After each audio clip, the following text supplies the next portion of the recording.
একটা মায়ের গান করে আমরা গীতায় প্রবেশ করব কর্তৃপক্ষের অনুরোধে। মায়ের এক ফোঁটা দুধের শোধ হবে না কোনো দিন, জন্ম জন্মান্তরে করিলে সাধনা। দয়াবতী দরদিনী মা।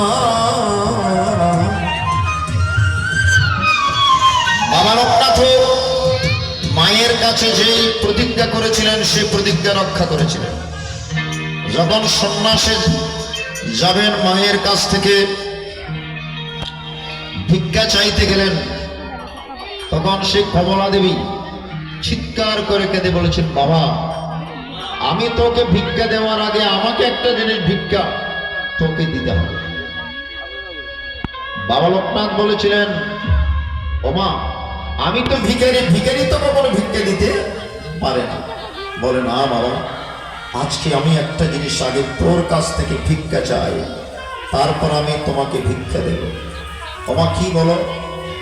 কমলা দেবী কি বলেছিলেন জানেন? বলে বাবা শুধু এই জন্মে নয়, জন্ম জন্মান্তর যেন তোর মা হয়ে তোর কাছে থাকতে পারি, এই ভিক্ষাটুকু তোর কাছে চাই বাবা, আর কিছু না।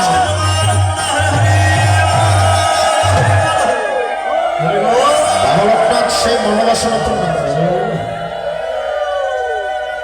12 মধ্যে যে গোয়ালিনী মা বাবার সমস্ত দায়িত্ব নিয়েছিলেন, দুগ্ধ সেবন করাতেন, সে গোয়ালিনী মাই হচ্ছে আগের জন্মের কমলা দেবী।